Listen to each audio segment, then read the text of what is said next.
train de répéter Black Lives Count depuis toujours dans l'Église. On est de toute race, de toute origine, de tous les temps possibles, imaginables. Il y a une place dans le Seigneur. Lui, il a déjà prévu ça depuis longtemps. Et le livre de l'Apocalypse, il est déjà rédigé depuis plus de 2000 ans. Et il nous dit que Jean a levé les yeux dans le ciel, et puis il a vu des gens de toute tribu, de toute langue, de toute origine, tout cela. Il a dit, mais c'est merveilleux, Dieu aime les couleurs. Souvent on représente toujours, c'est du blanc, blanc, blanc, blanc, blanc. Mais Dieu est un Dieu de couleurs. Il suffit de sortir faire une petite balade, vous allez voir combien il y a de couleurs. Dieu est un Dieu qui voit en couleurs. Et il veut que le ciel, ça ne change pas parce qu'on a quitté la terre, le ciel sera en couleur aussi. En fait, une meilleure couleur que même le HD des hommes aujourd'hui. Ils arrivent à ressortir les couleurs encore plus que la nature. On voit des photos, on se dit c'est encore mieux que le vrai. Mais quand on sera dans la gloire, ce sera encore mieux que le HD. Et puis en plus, non seulement est-ce qu'on sera comme des fleurs avec des belles couleurs, mais en plus on pourra chanter la gloire de Dieu. J'attends ce jour. Mais en attendant, eh bien, soyons fidèles. Je vais ouvrir la parole de Dieu dans l'évangile de Matthieu. Donc l'évangile de Matthieu est au chapitre 16. Dimanche dernier, je vous ai promis qu'on continuerait avec Pierre. Et donc, c'est encore Jésus qui parle à Pierre. Il a souvent parlé à Pierre. Et nous allons voir un peu encore quelques paroles de Jésus à Pierre. On va rester en gros dans le chapitre 16 et 17. Parce que là, nous abordons un passage très important. Parce que, en fait, le thème principal de ce passage, c'est qui est Jésus. C'était important pour Jésus, et c'est lui qui a soulevé la question, qui suis-je? Ou dire des gens, qui suis-je pour vous? Et puis on verra dans le début du chapitre 17, où le Père parlera du ciel et dira qui il est. Et là, ce qui importe, on verra dans ce chapitre, ce qui importe, ce n'est pas ce que les gens disent, ce n'est pas le oui-dire des gens, mais c'est la révélation de Dieu à Pierre. Et aussi, ce passage est important parce que c'est la première fois qu'il est mention de l'Église, l'existence de l'Église. Et ceci, c'est dans le même contexte. Jésus, qui il est, et puis comme il est la tête, il y a un corps quelque part, et bien il crée ce corps, l'Église, et puis ce corps, il est composé de gens souillés, et donc il va falloir les purifier, et donc il parlera de sa mort sur la croix.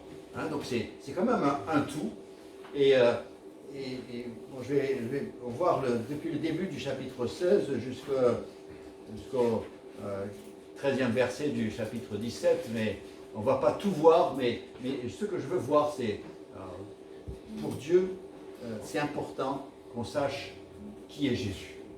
En fait, regardez vous-même, vous préférez que les gens sachent qui vous êtes.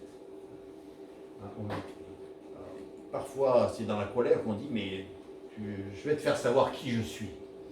Et parfois, c'est avec des yeux remplis d'amour qu'on dit, mais je vais te montrer qui je suis. Mais c'est important, ça fait partie d'être. Et quand les personnes ne nous reconnaissent plus, et quand c'est une souffrance que d'être ignoré, que d'être inconnu, ou que d'être juste une statistique, on se sent humilié. Et des humains qui n'ont pas été respectés, qui ont été traités comme inférieurs, c'était une souffrance terrible. Eh bien, donc, ne faisons pas ça avec Jésus-Christ. Reconnaissons qui il est et recevons-le pour qui il est et qui il veut être pour nous. Et Donc, dans ce même contexte, eh bien, Jésus va annoncer pour la première fois à ses disciples le fait qu'il va mourir à Jérusalem et qu'il ressuscitera le troisième jour.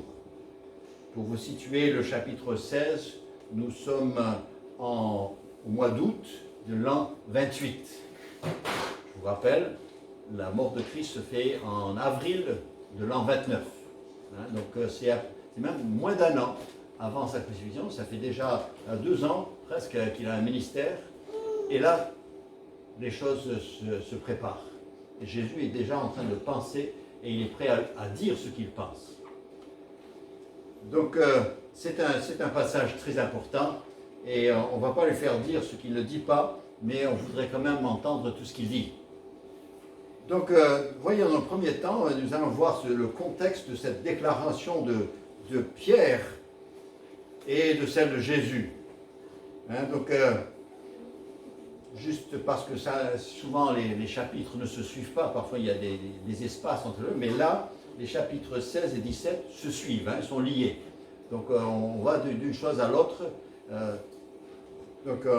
Ça nous permet de comprendre. Là, il n'y a que des passages parallèles qui indiquent la chose, mais sinon il n'y a rien entre ces versets. Et donc on voit au début du chapitre 16, eh bien, les pharisiens et les sadducéens sont là et ils abordent Jésus. Les pharisiens et les sadducéens sont 2 écoles du judaïsme, 2 écoles différentes qui ne s'entendent pas sur certains points. Par exemple, les sadducéens ne croyaient pas à la résurrection. Voilà, donc 2 écoles du judaïsme, mais à 2, ils dominent le Sanhédrin. Donc c'est eux qui font un peu la loi religieuse en Israël, c'est eux qui condamneront Jésus pour être crucifié aussi. Et donc, Jésus, avec tout. Là, ça fait 2 ans qu'on peut l'observer. Il a son message, sa conduite devant les gens, ses miracles, les guérisons. Tout cela ne semble pas être suffisant pour ces pharisiens et ces sadducéens, parce qu'ils vont venir à Jésus et puis ils vont lui dire nous voulons voir un signe venant du ciel. Nous voulons voir un signe venant du ciel. Comme si cela les convaincrait. Et vous savez, Jésus répond, il dit, vous n'aurez pas d'autre signe que celui de Jonas.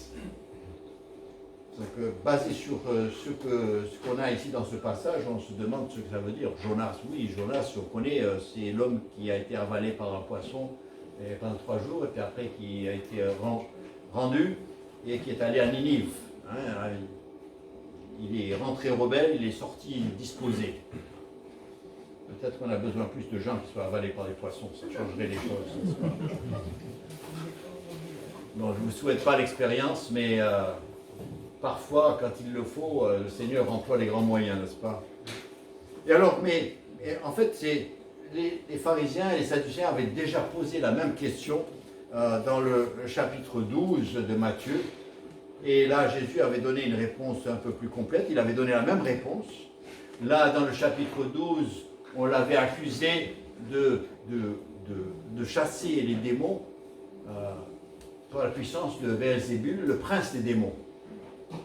Et on lui dit, écoute, donne-nous un signe que tu viens de Dieu. Et il dira, il ne sera donné aucun signe, sinon celui de Jonas. Il dira, en Matthieu 12, verset 39, il dira, une génération méchante et adultère demande un miracle. Il ne lui sera donné d'autre miracle que celui du prophète Jonas. Et il expliquera par la suite ce qu'il veut dire. Au verset 40, il nous dit, donc du chapitre 12, il dit, car de même que Jonas fut 3 jours et 3 nuits dans le ventre d'un grand poisson, de même le Fils de l'homme sera 3 jours et 3 nuits dans le sein de la terre. Donc nous comprenons quand il parle du miracle de Jonas, le signe de Jonas, il fait référence à sa résurrection. Donc sa mort et sa résurrection. Et donc, l'apôtre Paul fera un grand cas parce que ça, ce sera un signe extraordinaire. Et l'apôtre Paul dira dans le premier chapitre de son épître aux Romains, et là où il va expliquer l'évangile de Dieu, et il dira au versets 3 et 4, et il écrira, il concerne son fils, né de la postérité de David, selon la chair, déclaré fils de Dieu avec puissance, selon l'esprit de sainteté, par sa résurrection d'entre les morts, Jésus-Christ, notre Seigneur. Donc la plus grande, la plus puissante déclaration de la part de Dieu, pour ce qui concerne Jésus-Christ, c'est qu'il a été ressuscité.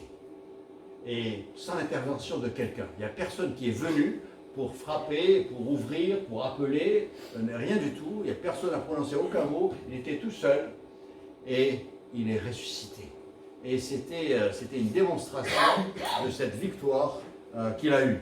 Donc Jésus dit, écoutez, quand il y aura la mort et la résurrection, eh bien vous verrez. Bon, l'histoire qui suit nous montrera que les Sadducéens et les pharisiens, eh bien, ils ne vont pas changer de cœur. Ce n'est pas parce qu'ils vont voir une démonstration telle que celle-là qu'ils vont croire non plus. Hein. Donc c'était pas sincèrement qu'ils avaient demandé un autre signe. C'était juste une manière de gagner du temps et de justifier leur rejet. C'est comme beaucoup de gens encore aujourd'hui, ils disent « Ouais, mais comment croire en Dieu, on ne le voit pas, hein, si je le voyais. » Tu es sûr que si tu le voyais, tu croirais? Est-ce que c'est vraiment cela ton problème?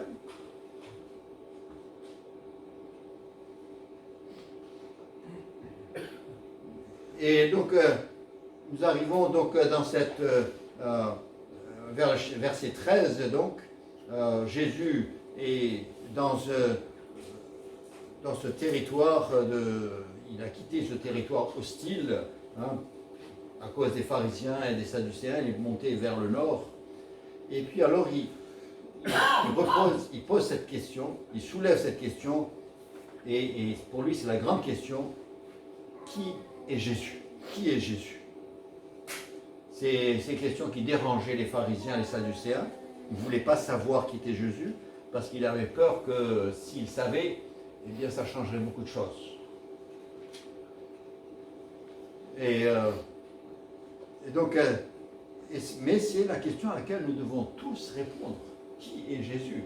Il y a des choses dans la vie qu'on peut ignorer. Hein. Mais qui est Jésus? Là, on doit traiter cette question. Et hausser les épaules est une réponse. Donc Jésus quitte ces régions hostiles et puis il monte en Césarée-Philippe, donc le nord. Philippe, c'est celui qui dirige cette région. Et il entame une discussion avec les disciples et il leur pose la question. Qui suis-je? Donc je suis chapitre 16, verset 13. Qui suis-je au dire des hommes? Moi, le Fils de l'homme. Donc il dit, moi, le Fils de l'homme, hein, Jésus de Nazareth. Qu'est-ce qu'on dit de moi? C'est plus facile de répondre à une question, ce que disent les autres. C'est plus difficile de répondre ce qu'on croit de soi-même. Hein. Alors Jésus, pour lancer la conversation, il dit, mais qu'est-ce qu'on dit de moi? Alors, les dires des uns et des autres sont variés, hein, et multiples. Jésus ne pose pas la question parce qu'il ne sait pas ce qu'on dit, c'est pour leur faire parler. Hein. C'est un peu comme Jésus qui dit à Adam, où es-tu? Alors qu'il sait vraiment où il est.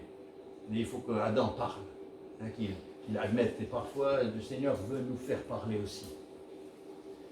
Alors, dans les réponses qui sont données par les disciples, certains disent Jean-Baptiste, les autres Élie le prophète, parce qu'on savait qu'Élie devait revenir. D'autres disent Jérémie, le prophète de la lamentation.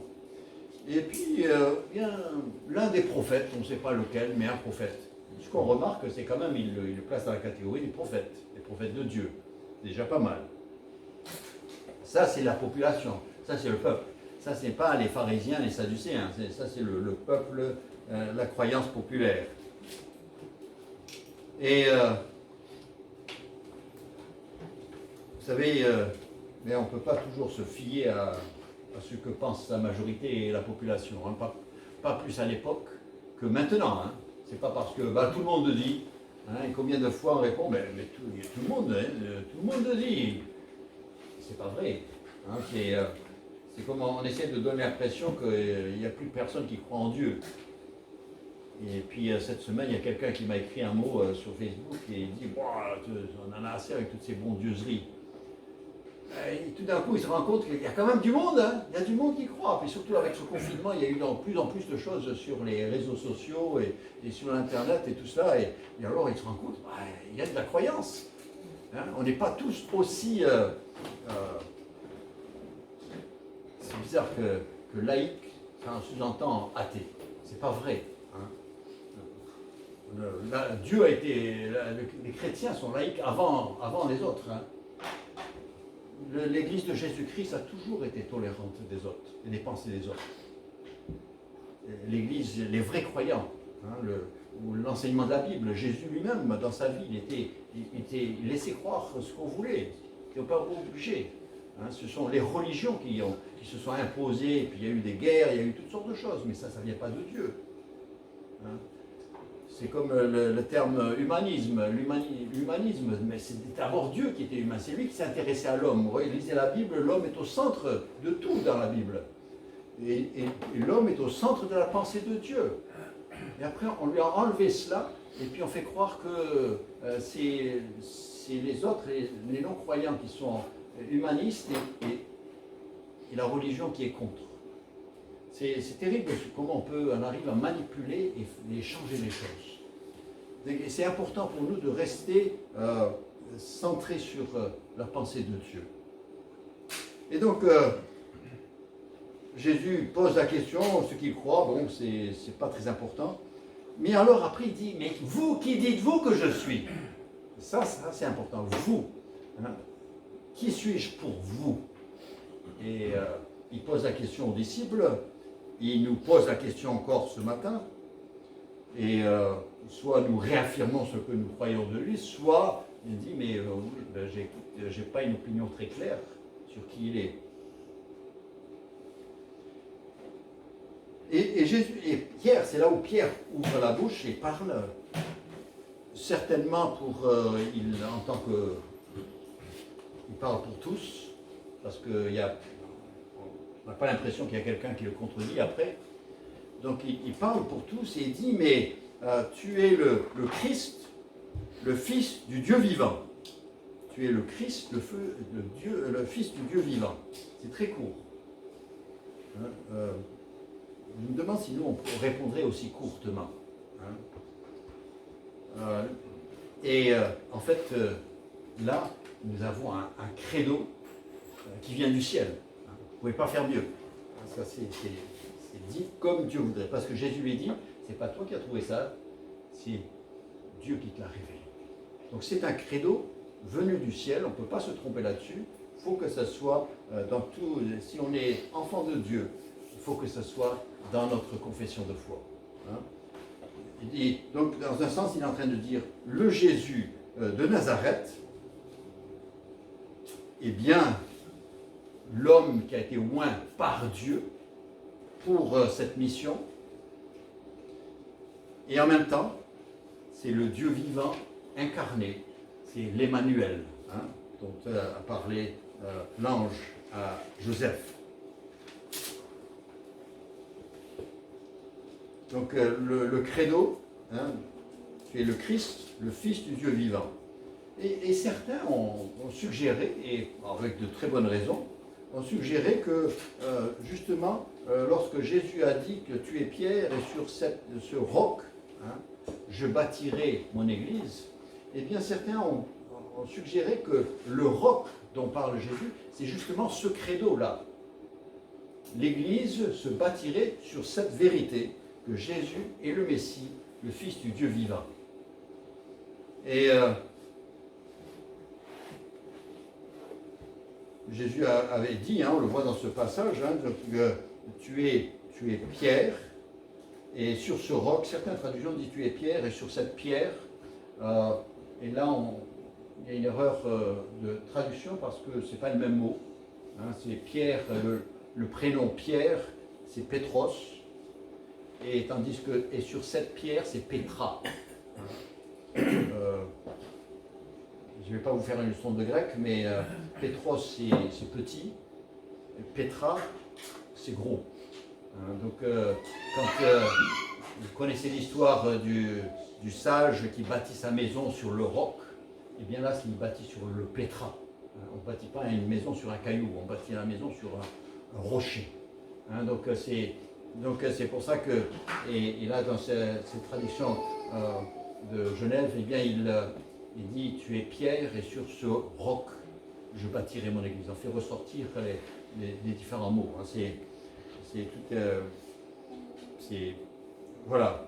Donc, et le nom à Pierre, en fait, son nom c'était Simon, mais c'est Jésus dans la première rencontre. Rappelez, dimanche dernier, on a dit, dans sa première rencontre avec Simon, fils de Jonas, eh bien, il lui a dit, dorénavant, tu seras Céphas. Céphas, c'est un autre mot pour Pierre.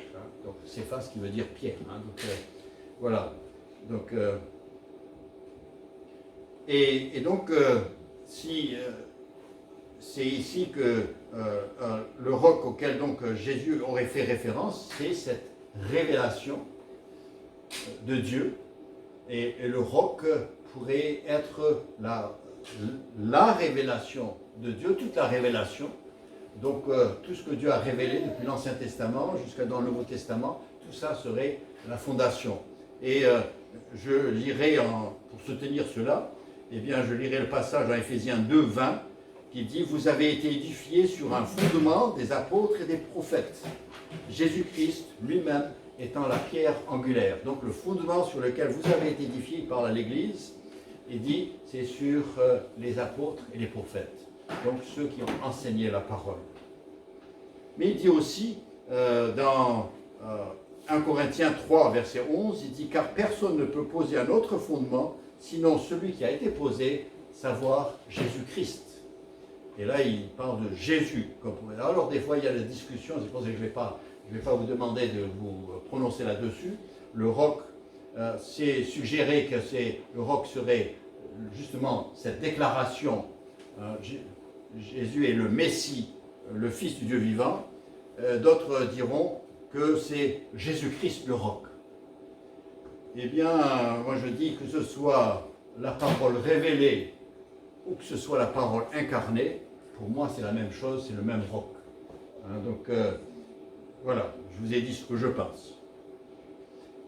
Et c'est un roc, c'est quelque chose qui ne bouge pas. La parole de Dieu, c'est quelque chose qui ne bouge pas. C'est immuable et c'est éternel. Et donc, c'est un roc solide. Lorsque chez les hommes, il y a des gens qui disent « Mais moi, c'est un philosophe, mais les philosophes, eux, ils changent d'avis avec le temps. » D'autres disent « Nous, c'est les scientifiques. » Les scientifiques aussi, ils changent d'idée au fur et à mesure. La parole de Dieu ne bouge pas. C'est une chose sûre sur laquelle on peut construire. Vous êtes assez âgé pour savoir que parfois quand on change de dirigeant dans notre pays, dans un nouveau président, et tout d'un coup, le nouveau arrive et il détricote tout ce que le premier a fait. Mais Jésus-Christ, quand il est venu, il n'a pas défait l'Ancien Testament. Il a dit, je l'accomplis et je construis dessus, et je continue. Il y a une permanence, il y a une continuité. Et donc, on peut construire quelque chose de sûr et d'éternel sur la parole de Dieu écrite, révélée, et la parole incarnée, Jésus-Christ.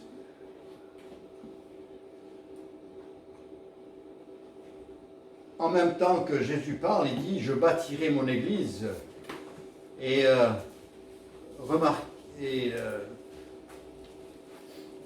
le mot église, c'est du grec ça vient de ecclésia. Donc, en français, on parle ecclésiastique et tout cela. Donc, c'est le mot ecclésia qui veut dire une assemblée de personnes. Une assemblée de personnes qui sont issues de quelque chose, de quelque part. Donc c'est des mondes qui sont issus et qui se rassemblent. C'est tout ce que ça veut dire. Donc c'est une assemblée de personnes. Et nous trouvons le même mot dans le sermon d'Étienne. Il fait référence au peuple d'Israël, aux enfants d'Israël, au pied du Sinaï. Et il dit, et c'est traduit en français, ça a été traduit assemblée, pas église, mais le mot c'est ecclésia. C'était une masse de personnes qui étaient issues de l'esclave, du vie d'esclave, issues de l'Égypte. C'était une masse de personnes qui étaient issues de quelque part et qui étaient en chemin. Et une belle image de ce que c'est que l'Église. Ce sont des personnes issues de toutes sortes de milieux, de toutes sortes d'expériences et de toutes sortes même de vie désagréable, issues de cela, mais qui ensemble, ils forment un peuple. Et ils vont quelque part. C'est ça l'Église. Et donc, Jésus dit, je bâtirai mon Église. Il y a une chose que je veux souligner, c'est qu'il parle au futur. Il dit, je bâtirai. Donc ça veut dire qu'elle n'existait pas encore. Donc, méfions-nous de ceux qui disent que l'Église, c'est la continuité d'Israël. C'est pas la continuité. Israël existait. Et l'Église n'est pas la continuité d'Israël. C'est une autre identité. C'est autre chose. Et d'où souvent les erreurs que font parfois les chrétiens en puisant dans l'Ancien Testament, c'est d'aller prendre des promesses qui sont faites à Israël et d'essayer de les appliquer à l'Église. Et ça crée des aberrations. Parce qu'il y a des promesses terrestres données à Israël, tandis que les promesses pour l'Église ne sont pas terrestres, elles sont célestes. Donc, et parfois ça crée des choses, et ça crée même, ça influe, parce que le christianisme a voulu se créer un Canaan aussi. Comme les enfants d'Israël sont sortis de l'Égypte pour aller dans un Canaan, eh bien ils ont voulu se créer un Canaan, et c'était un peu le rêve de certains, par exemple, quand ils ont été dans le Nouveau Monde, en Amérique du Nord. C'est de créer, là, ça va être le royaume de Dieu. Et on peut avoir cette idée-là. Il y en a d'autres qui ont créé, ils ont créé en sortant du protestantisme. Par le protestantisme, ils ont voulu créer des royaumes chrétiens et se sont donné une dimension politique. Et ça a créé des problèmes et il y a de quoi leur reprocher. Donc les protestants ont même brûlé des gens au bûcher aussi. Mais c'est parce que cette idée de croire que l'Église c'était le royaume de Dieu sur la terre. Et c'est l'erreur. L'Église est un corps spirituel et qui a des promesses spirituelles. Et quand vous lisez une promesse dans l'Ancien Testament, même si le verset vous plaît, mais s'il est adressé à Israël, il n'est pas pour vous. Ce que nous avons en commun avec Israël, c'est que nous avons le même Dieu. Donc, nous pouvons évaluer son caractère. Nous voulons essayer de s'attribuer toutes ces choses-là. On dit, on a affaire avec la même personne. Et donc, il a été fidèle, il a été patient, il a été persévérant, il a pardonné souvent. Donc, je sais que c'est encore la même personne, donc je peux compter dessus pour nous aujourd'hui. Et c'est là où lire l'Ancien Testament nous encourage, non pas qu'on attend que le monde devienne meilleur, parce qu'il ne devient pas meilleur et ne deviendra pas meilleur. Jésus lui-même dira, il sera à la fin, ce sera comme au jour de Noé. Donc ne voyons pas, tandis que pour Israël, il suffisait qu'ils soient fidèles à Dieu, qu'ils adorent Dieu, et que les choses aillent bien. Et combien de fois c'est arrivé? Et lorsqu'ils se sont détournés de Dieu, les choses ont été mal. Mais ce n'est pas ça pour l'Église de Jésus-Christ. C'est spirituel. Et nous formons non pas un royaume terrestre, mais nous formons le corps de Christ, l'épouse de Christ. Et notre fin, c'est d'être dans la gloire avec le Seigneur. Et ce n'est pas d'établir un royaume de justice sur terre. Donc, Jésus dit, je bâtirai mon Église, c'est futur. Deuxièmement, ce qui me rassure, c'est le fait que c'est lui qui bâtit. Il n'a pas dit, vous êtes, mais c'est moi qui bâtis. Et ça me rassure, parce que c'est lui qui a le projet, c'est lui l'architecte, c'est lui l'exécutant, c'est lui le concepteur, c'est lui le réalisateur, c'est lui qui fait tout. Et en plus, il est éternel, donc il y aura une suite dans les pensées.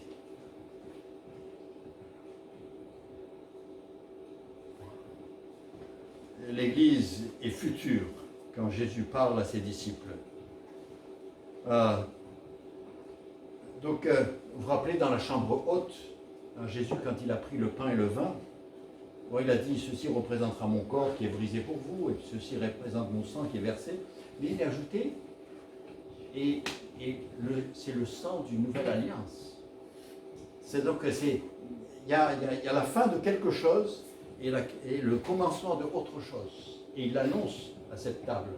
Et c'est un rappel que là, nous ne sommes plus sous l'ancienne alliance, mais c'est une nouvelle alliance. Et vous lisez dans l'Épître aux Hébreux que c'est une alliance meilleure et éternelle, qui ne sera remplacée par aucune autre. Et donc, et Jésus ajoute, il dit, et les portes du séjour des morts ne prévaudront point contre elles. Dans ce passage, les portes du séjour des morts ne prévaudront point contre elles. Une première référence, il est en train de parler de sa résurrection. Ils vont essayer de me tuer, et c'est sûr, le diable, il est assez sage. Et quand il entend ce que Jésus dit, parce qu'il ne sait pas ce que Dieu pense, mais une fois que Dieu l'a dit, il sait ce que c'est. Il le sait mieux que les enfants de Dieu. Et donc il a entendu que Jésus, donc il dit, il faut que je le détruise tout de suite, avant qu'il crée quelque chose. Mais lui, il veut annuler le plan de Dieu. Mais il dit, le séjour des morts ne prévaudra point contre. Ils vont essayer, il sera mis à mort, il sera enterré, mais il ressuscitera. Il ressuscitera. Et de là, toute notre espérance aussi. Et l'apôtre Paul pourra dire, lorsque ce corps corruptible aura revêtu l'incorruptibilité et que ce corps mortel aura revêtu l'immortalité, alors s'accomplira la parole qui est écrite, la mort a été engloutie dans la victoire. Ô mort, où est ta victoire? Ô mort, où est ton aiguillon? 1 Corinthiens 15, et à la fin du chapitre, c'est cette victoire, il dit, non, les séjours des morts ne prévaudra point contre elle, c'est-à-dire déjà Jésus qui construit, qui bâtit, et pas contre ceux qui composent cette Église. Et donc Jésus, c'est une parole extraordinaire là, où c'est une parole d'assurance pour nous. Où c'est vrai, où il n'y a rien de vrai dans la Bible. Tout est là, il met tout sur la ligne. Et donc c'est du tout ou rien, et c'est à nous de lui faire confiance. Bien sûr, l'ennemi, il a tenté d'éradiquer l'Église combien de fois par la persécution, et si vous lisez l'histoire de l'Église, combien de fois, et même la persécution existe encore aujourd'hui dans certains pays, on voudrait se débarrasser des chrétiens et de ceux qui se réclament de Christ. Mais, et pas seulement par la persécution, mais parfois un moyen qui a plus de succès, parce que la persécution, finalement, ça a été toujours ça a encouragé la fidélité. L'Église a toujours grandi sous la persécution. Donc un autre moyen que le diable emploie pour essayer de détruire l'Église, c'est les fausses doctrines. Et par le moyen de fausses doctrines, il arrive à neutraliser. Et s'il arrive à neutraliser les chrétiens, il suffit de les endormir, il faut les assommer, et après là, on est plus tranquille. Au moins, ça ne se propagera pas. Et donc, c'est pour ça que depuis le 1er siècle, les épîtres de Pierre et de Paul parlent déjà de ces sectes qui existent. Dès qu'il y a la vérité, il y a l'erreur. Et l'attaque, et depuis toujours, il y a constamment. Et le seul moyen pour nous de résister à ces fausses doctrines, c'est de connaître la parole de Dieu. Si vous ne voulez pas vous laisser avoir avec des faux billets, eh bien, connaissez bien les vrais billets. Sachez les reconnaître. Et il dit, donc, pour nous, c'est important. les gens qui viennent, qui frappent à votre porte, et puis tout le temps ils ont des choses à vous proposer, et puis ils ont des enchaînements de versets qui paraissent bien logiques. Et si vous ne connaissez pas votre Bible, vous dites, ah oui, ça tient debout. Hein. Alors qu'il y a des affirmations là-dedans qui ne tiennent pas debout, qui sont hors contexte. Mais il faut connaître la parole de Dieu.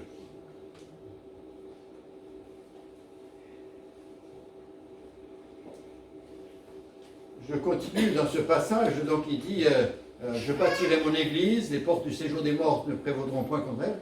Et après, il parle à Pierre, de manière particulière, il dit, je te donnerai les clés du royaume des cieux. Et ce que tu liras sur la terre sera lié dans les cieux, et ce que tu délieras sur la terre sera délié dans les cieux. C'est un passage aussi qui a été la base de beaucoup de discussions. N'allons pas trop loin, n'essayons pas de voir plus que nécessaire. Vous savez, les clés que le Seigneur a données à Pierre, les clés, c'est fait pour ouvrir des portes. Et Pierre a exercé ce privilège d'ouvrir des portes le jour de Pentecôte, quand il s'est levé dans Jérusalem, il a ouvert la porte au peuple juif. Un peu plus tard, Philippe est allé prêcher dans la Samarie et des gens ont cru. Et donc on a fait venir Pierre et Jean, et Pierre est venu, il a imposé les mains pour que le Saint-Esprit descende sur eux, et il a ouvert la porte pour les Samaritains. Et un peu plus tard, et c'est ce qu'on a vu jeudi soir, donc il arrive à Actes chapitre 10, il va chez Corneille, et là, le Saint-Esprit descend sur un non-juif, un païen. Et là, encore une fois, Pierre ouvre la porte au monde païen.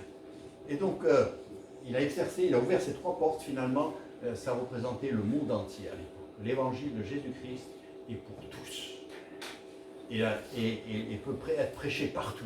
Et donc, c'est après le chapitre 10 que vous allez voir que l'apôtre Paul va se mettre en marche et il deviendra l'apôtre des païens parce que les portes ont été ouvertes. Toutes les portes ont été ouvertes et il ne faut pas aller plus loin que cela.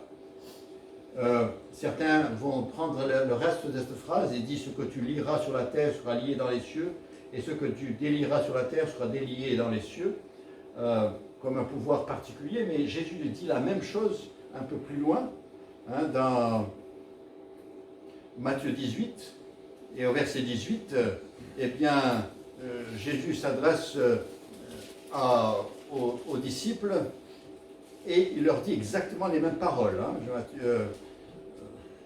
Il dit, Matthieu 18, verset 18, il dit, je vous le dis en vérité, tout ce que vous lirez sur la terre sera lié dans le ciel, et tout ce que vous délierez sur la terre sera délié dans le ciel.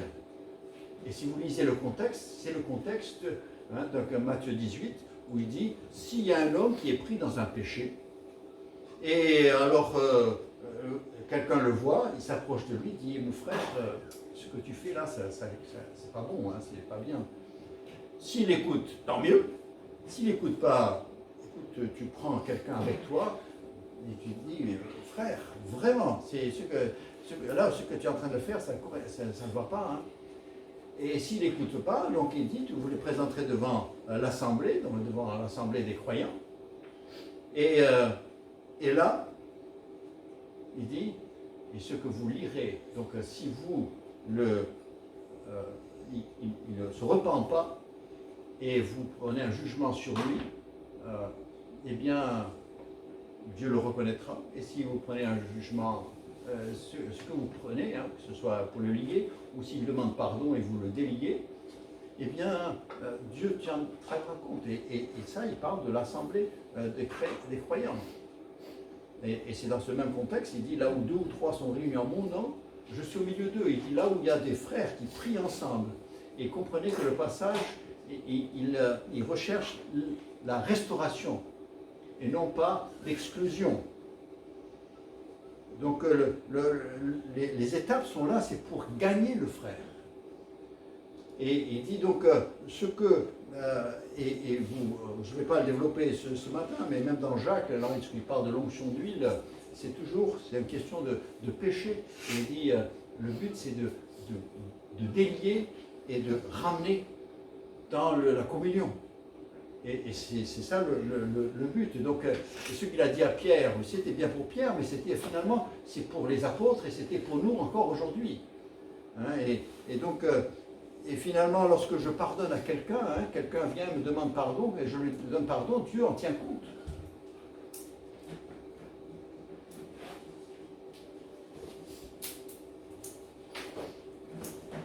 Et alors, Jésus, là, dans sa discussion, là, il est en train de parler, il dit justement, voilà, donc, ce que je vais bâtir l'Église. L'Église, ça a un rapport avec qui je suis. Et je vais bâtir l'Église. L'Église, ce sera un lieu de restauration, où on sera délié de condamnation, de ça, pour être libéré. Hein, c'est une libération devant Dieu. Et puis, il dit, mais il y a un prix qu'il faudra payer. Et donc là, il parle à ses disciples du prix qu'il aura à payer. Donc dans ce chapitre 16 et au verset 21, il dit, dès lors, Jésus commença à faire connaître à ses disciples qu'il fallait qu'il aille à Jérusalem, qu'il souffre beaucoup de la part des anciens, des principaux sacrificateurs et des scribes, qu'il soit mis à mort et qu'il ressuscite le 3e jour.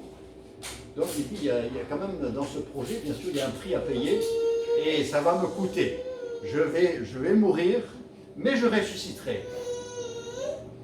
Pierre, certainement, c'est possible qu'il a entendu le début.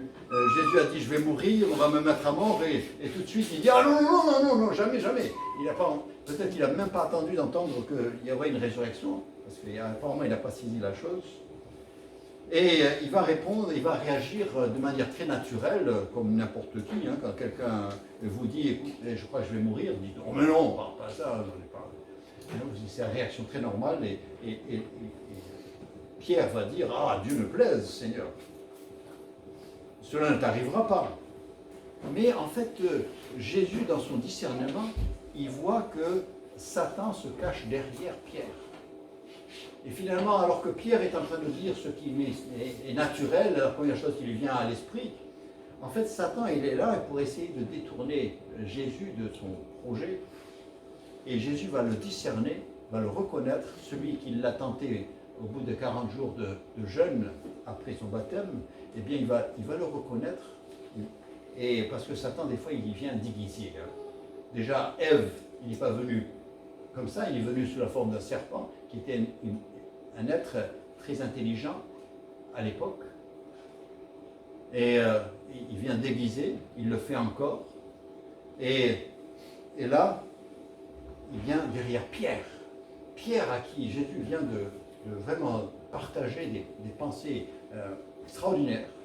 Eh bien, Satan va arriver là, il va essayer de détourner l'attention de Jésus, mais Jésus le reconnaîtra et dira, arrière de moi, Satan. Tu mets un scandale, c'est-à-dire tu es une pierre d'achoppement, tu veux me faire trébucher. Et il reconnaît. Et c'est à nous aussi, hein, Jésus a ce discernement, et nous devons avoir le discernement aussi lorsque nous voyons qu'il y a quelqu'un qui vient essayer de manipuler, il essaie de nous détourner et nous entraîner dans des fausses aspirations, des fausses pensées, des fausses doctrines. Eh bien, sachons les reconnaître rapidement. Et la manière de reconnaître, c'est de connaître la parole et connaître l'intention de Dieu. Et donc, Jésus va révéler à ses disciples son projet. Et donc, Jésus a annoncé son plan de bâtir une église, c'est-à-dire de rassembler un peuple qui accepte de quitter le monde pour rejoindre le ciel. Il annonce le prix. Tout est là. Et puis encore une chose, c'est le début du chapitre 17. Puisque Jésus est dans le nord, il va aller sur l'un des sommets du massif de l'Hermon. Et là, il va y avoir, je ne vais pas rentrer dans le détail, mais il y aura sa transfiguration. Et Jésus, devant Pierre, Jean et Jacques, il va être transfiguré. Et finalement, la gloire qui est voilée dans son corps va paraître. Et les disciples vont être assez étonnés.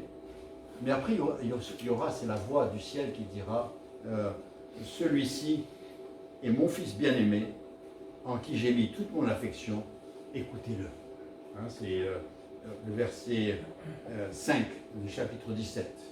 Celui-ci, mon fils, c'est une parole qui ressemble beaucoup à ce qui a été dit lors du baptême de Jésus, n'est-ce pas? Il dit, vous voulez savoir qui il est? Eh bien moi je vais vous dire, c'est mon fils bien-aimé en qui j'ai mis toute mon affection. C'est-à-dire lui je ne le lâche pas, hein, je reste avec lui jusqu'au bout. Il dit, écoutez-le. Si vous voulez un conseil, écoutez sa parole, suivez-le. Et donc c'est important pour nous de savoir. Hein, donc la question que Jésus a soulevée, c'est qui est Jésus? Et puis au fur et à mesure qu'on découvre qui est Jésus, qu'on comprend qui est Jésus, il dit maintenant que vous savez qui il est, eh bien écoutez-le, suivez-le. Peu importe ce que les autres pensent, peu importe les oui-dire, ce que disent les gens, peu importe. Ce que Dieu dit importe. Il a dit, Jésus de Nazareth, ce Jésus-là, c'est mon fils bien-aimé. Il vous suffit de l'écouter, de le suivre. Voilà le témoignage. Et donc il y a eu Pierre qui a eu cette révélation. Tu es le Christ, le Fils du Dieu vivant. Et ça a été confirmé par cette voix venant du ciel. C'est mon Fils bien-aimé en qui j'ai mis toute mon affection. Écoutez-le. Eh bien, ce matin, eh bien, nous nous trouvons dans cette... là. Alors, qui est-il? C'est pas seulement qui est-il. Si je vous demandais, j'allais le procéder comme est Jésus, qu'est-ce qu'on dit? Alors là, on pourrait discuter, on aurait de quoi discuter. Hein. Qu'est-ce que les gens disent? Déjà, entre ce que disent les religions, entre ce que disent les sectes, entre ce que disent ceux qui ne croient pas, et ce que disent certains livres d'histoire, et les philosophes, et tout ça, bon, il y aurait de quoi discuter pendant la journée. Mais après, il dit, mais vous, qui dites-vous que je suis? Et en plus, après, c'est, et toi, qui dis-tu que je suis? Et c'est important que je puisse répondre à la question. Et en fonction de la réponse que je donne, eh bien, ça va influer sur ma manière de vivre, forcément. Ce que je pense de Christ va m'imposer des choix dans ma vie. Des choix soit de rejet, et puis de prendre une autre voie, soit de vivre autrement. Et ce n'est pas une question de quelle est la bonne église et quelle est la bonne religion, c'est une question de qui est Jésus pour toi. Et c'est la question que je laisse avec vous, c'est la question que je garde pour moi-même aussi, de ne jamais oublier qui est Jésus. Et s'il est celui que je crois qu'il est, alors il faut que je vive de cette manière-là. Ça influe sur ma vie. Et si Jésus est réellement la parole de Dieu incarnée, je dois l'écouter, je dois le suivre. Il a dit, je suis le chemin, la vérité, la vie. Nul ne vient au Père que par moi. Je vais terminer par la prière et ensuite nous chanterons un chant. Père Céleste, ces passages, même s'ils contiennent encore des mystères, mais ce qui ressort, c'est l'importance de qui tu es, Jésus-Christ. Et Seigneur, il suffit de regarder dans les différentes religions et ce qu'ils disent de Jésus pour savoir, et puis ça imprime un certain mode de vie et certaines valeurs, et morales, manière de faire, et le christianisme en général est pas mal marqué par les valeurs de Jésus-Christ. Mais nous ne voulons pas seulement du christianisme, nous voulons Jésus-Christ, la personne même. Et Seigneur, l'apôtre Paul est un exemple extraordinaire. Une personne qui finalement a dit, qui es-tu? Il a dit, je suis Jésus que tu persécutes. Et sa vie a été changée. Et Seigneur, c'est ce genre de changement que nous voulons. Père, tu connais les pensées de chaque cœur, que pour certains c'est une question de réaffirmer, pour d'autres c'est une question de continuer, pour d'autres c'est peut-être une question de découvrir qui tu es vraiment, ou qui tu as été, tu n'es plus. Seigneur, conduis et glorifie ton nom au milieu de nous. Nous te prions au nom de Jésus-Christ.